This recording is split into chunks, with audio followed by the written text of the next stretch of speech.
सच है तो दिखेगा।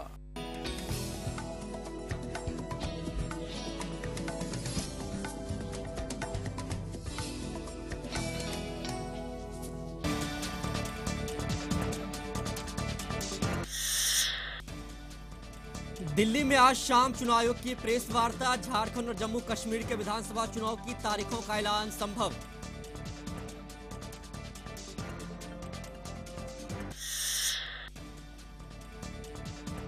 दिल्ली बीजेपी दफ्तर में पीएम का दिवाली मिलन। पीएम ने किया पत्रकारों से संवाद, कहा देश को बदलने में मीडिया की भूमिका अहम। छठ को लेकर सजे बाजार, गूंजने लगी छठ माई के गीत। घाटों की साफ सफाई के साथ तैयारियों में जुटे व्रती।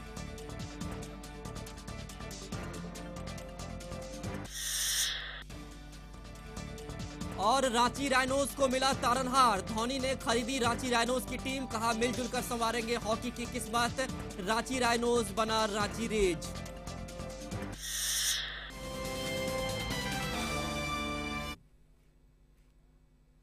नमस्कार, न्यूज 11 के साथ मैं हूं सरोज कुमार। सबसे पहले बात करेंगे आज विधानसभा चुनाव की तारीखों की जो घोषणा होनी है उस पर। विधानसभा चुनाव के तारीखों की घोषणा पर टकटकी लगाए लोगों का इंतजार। आज शाम खत्म होने की उम्मीद है। दिल्ली में चुनाव आयोग की आज शाम प्रेस वार्ता होनी है, जिसमें झारखंड और जम्मू कश्मीर के विधानसभा चुनाव के तारीखों की घोषणा हो सकती है।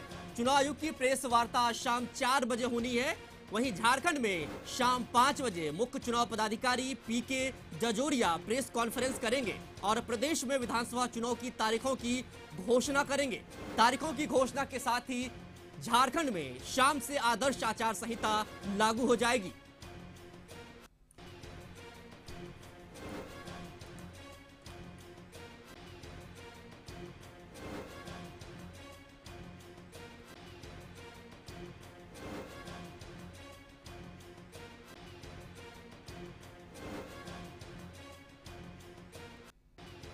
तो आज शाम चुनाव के तारीखों की घोषणा हो सकती है। हमारे साथ न्यूज 11 के चैनल हेड राकेश कुमार जुड़ चुके हैं। राकेश जी, जानना चाहेंगे कि आज चुनाव की तारीखों की घोषणा होनी है, क्या उम्मीद की जानी चाहिए कि कितने चरणों में चुनाव होनी है?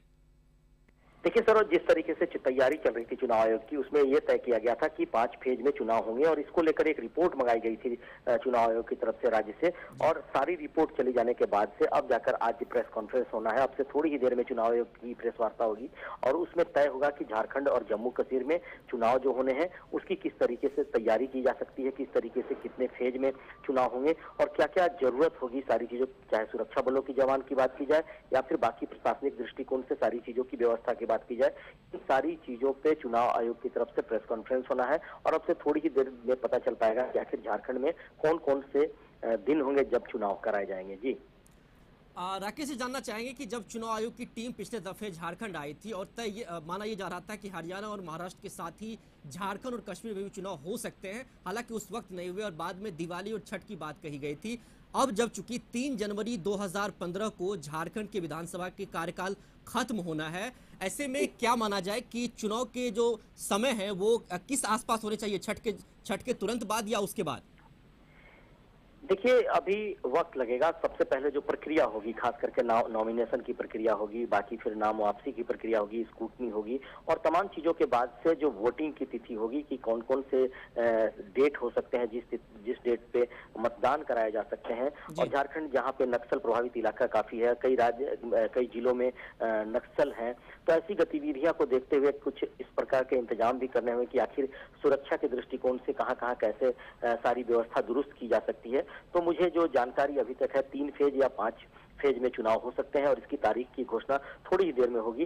चुनाव आयोग ने तैयारी पूरी कर ली है और जहां तक पर्व त्योहार की बात है तो पर्व त्योहार को लेकर जब यहाँ के राजनेताओं से चुनाव आयोग की टीम ने बातचीत की थी तो उस समय उन्होंने कहा था कि दिवाली के बाद ही चुनाव कराए जाएंगे। तो ऐसे में हो सकता है कि आज जब अनाउंसमेंट होगा, चुनाव की तिथि की घोषणा कराई जाएगी, उसके बाद से तय होगा कि आखिर क्या कुछ हो सकता है, किस तरीके से चुनाव आयोग पूरी मुस्तैदी के साथ यहाँ पे चुनाव करा पाएगा। जी राकेश जी, जानना चाहेंगे कि जैसे जैसे चुनाव बाद में होते हैं, अगर 2009 की तुलना करें तो जाहिर सी बात है कि सुरक्षा को लेकर जो है सो चुनौतियां बढ़ जाती है। आप किस रूप में देख रहे हैं 2009 के चुनाव में और अब जब 2014 के आखिरी में चुनाव होने हैं तो क्या कुछ बदलाव दिखेगा अगर हम सुरक्षा की भी बात करें तो? देखिए, जिस तरीके से पिछली बार जब 2009 के चुनाव हुए थे और ठीक चुनाव के बाद से बड़ी संख्या में जो सुरक्षा बल के जवान यहाँ पहुंचे थे, सीआरपीएफ के जवान थे और बाकी जो सुरक्षा बल के जवान थे, जब झारखंड भेजे गए थे सेंटर की तरफ से, उसके बाद से ही कहा जा रहा था कि ग्रीन हंट ऑपरेशन शुरू किया गया था नक्सलियों के खिलाफ। जैसे ही चुनाव के परिणाम आए थे, उसके बाद से इस ऑपरेशन को अंजाम देने की कोशिश की जा रही थी और जब वो पूरी योजना के साथ केंद्र सरकार उस समय काम कर रही थी, वो सारे के सारे फोर्स और बटालियन इसी इलाके में रह गए थे। तो सुरक्षा के दृष्टिकोण से अब ज्यादा मजबूत दिखाई देंगे और नक्सली गतिविधियां जिन क्षेत्रों में है, जिन जगहों पे होंगी, वहां पे सुरक्षा बल के जवान पहले से मौजूद ज्यादा दिखाई पड़ सकते हैं और जो व्यवस्था है उसको दुरुस्त करने में प्रशासन और सरकार पूरी तरह से मुस्तैद होगी। चुनाव आयोग की मॉनिटरिंग होगी, तो सारी कुछ पहले से प्रक्रिया जो होनी है उसके लिए तय कार्यक्रम है और अब जाकर जैसे ही चुनाव की घोषणा होगी, तारीखों का ऐलान किया जाएगा, उसके बाद से ये तय होगा कि आखिर किस तरीके से सुरक्षा बल के जवानों को डिप्यूट किया जाएगा और तमाम जगहों पे व्यवस्थित तरीके से चुनाव कराए जाएंगे। जी राकेश जी, एक आखिरी आपसे राजनीतिक सवाल कि चुनाव जो पार्टियां हैं, राजनीतिक पार्टियां, वो कितनी तैयार है चुनाव को लेकर?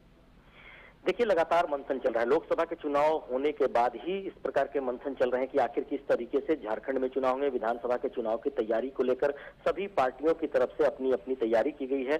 कार्यकर्ताओं का मनोबल बढ़ाया गया है, अपने कैडर को मजबूत करने की कोशिश की गई है और कई कार्यक्रम पहले से तय किए गए हैं, चाहे बीजेपी की बात की जाए, जेएमएम की बात की जाए, आजसू की बात की जाए, कांग्रेस की बात की जाए या फिर बाकी जो दल झारखंड में सक्रिय हैं उनकी बात की जाए। तमाम लोग चाहते हैं कि ज्यादा से ज्यादा सीटों पर कब्जा जमाया जाए। हालांकि अभी एक बात और साफ नहीं हो पाया है कि आखिर कौन कौन से दल मिलकर चुनाव लड़ेंगे, यानी कि यूपीए और एनडीए का फोल्डर किस प्रकार से बनेगा। इन सारी चीजों पे फिलहाल मंथन चल रहा है और मंथन के बाद तय हो पाएगा कि कौन कौन से दल एक साथ मिलकर चुनाव लड़ेंगे और इसकी भी जानकारी हो सकता है कि 1-2 दिनों के अंदर आने लगेगी, क्योंकि कांग्रेस की भी अहम बैठक होने वाली है, बीजेपी के भी बड़े नेता आपस में बातचीत कर रहे हैं और कोशिश कर रहे हैं कि आखिर आने वाले समय में एक मजबूत सरकार कैसे राज्य में बन सके। इन सारी चीजों को लेकर मंथन जारी है और चंद दिनों में मुझे लगता है कि सारी चीजें साफ हो जाएंगी। जी बिल्कुल। तो जैसे ही चुनाव की तारीखों की घोषणा होगी, गठबंधन को लेकर या फिर अकेले चुनाव लड़ने को लेकर तमाम तरीके के ऐलान भी हो जाएंगे। राकेश जी, तमाम जानकारियों के लिए आपका बहुत बहुत शुक्रिया। तो आपको एक बार फिर से बता दें कि झारखंड और जम्मू कश्मीर के विधानसभा चुनाव के तारीखों की आज शाम 4 बजे घोषणा हो सकती है। चुनाव आयुक्त, मुख्य चुनाव आयुक्त वीएस संपत घोषणा कर सकते हैं। झारखंड में 81 सीट है और विधानसभा का कार्यकाल जो है वो 3 जनवरी को खत्म हो रहा है, जबकि जम्मू कश्मीर में 87 सीटें हैं और यहां 19 जनवरी 2015 को कार्यकाल खत्म हो रहा है। और चुनावी तारीख की घोषणा होने वाली है और इसको लेकर उल्टी गिनती तो शुरू हो ही चुकी है। काउंटडाउन शुरू होते ही सियासी गलियारों की गहमागहमी भी बढ़ गई है। झलक राज्य सरकार के कामकाज पर भी दिखने लगा है। सौगातों की बरसात हो रही है। हड़बड़ी ही कहेंगे कि चुनावी आहट में कैबिनेट की बैठकों में फैसला लेने में भी सरकार जल्दबाजी में दिख रही है।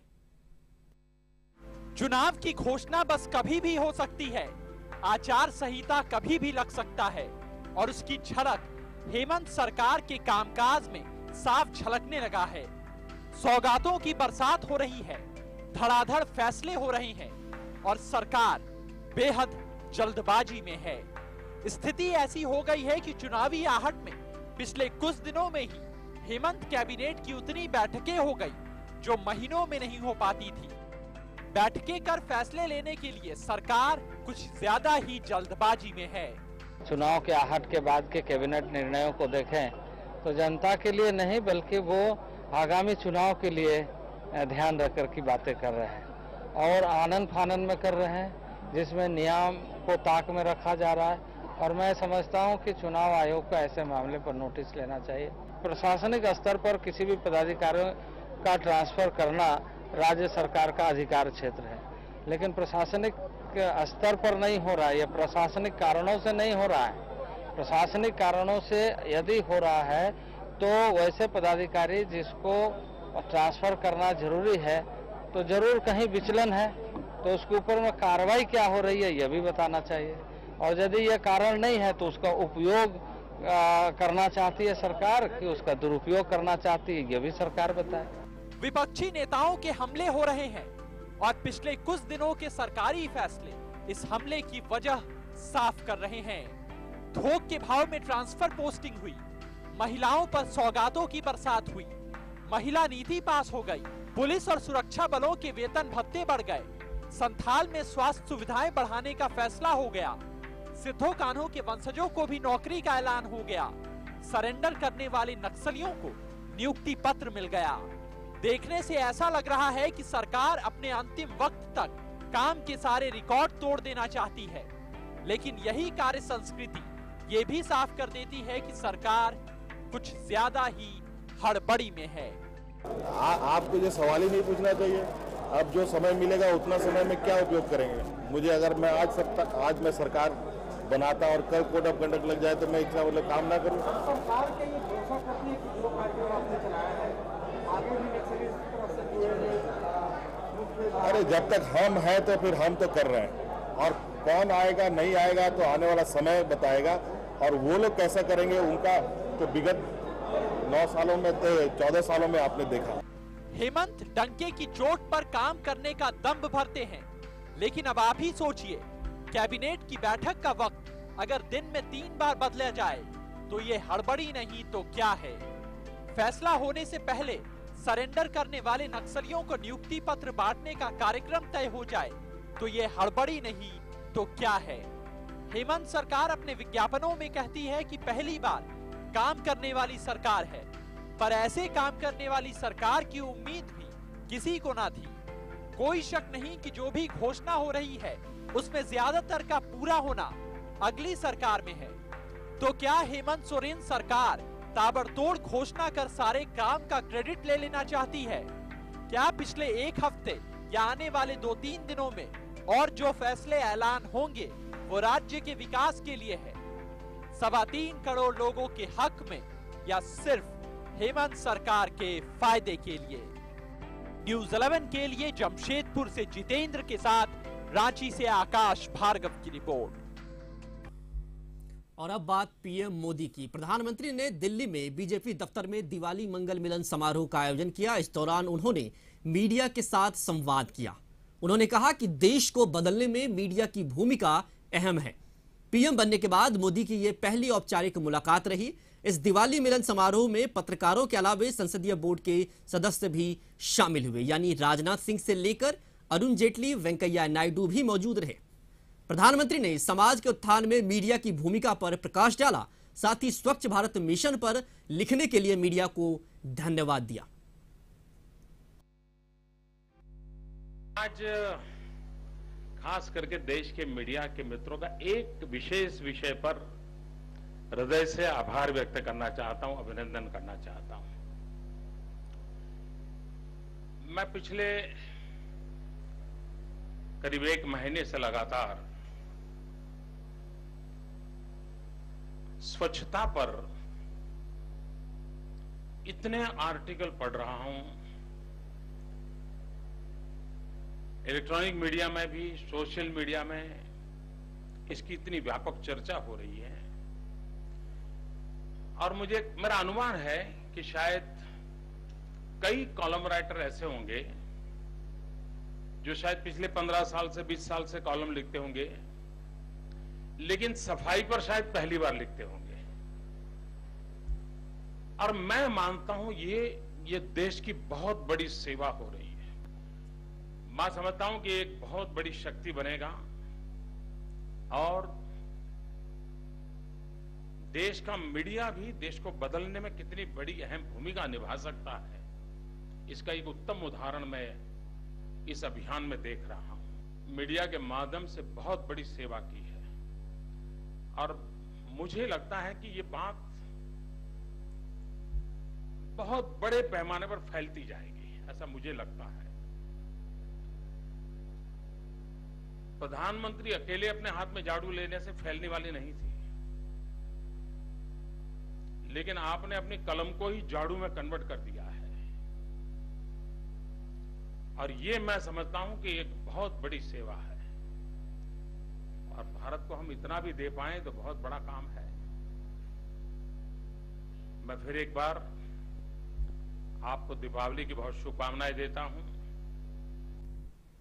छोटा सा ब्रेक, फौरन लौटता है।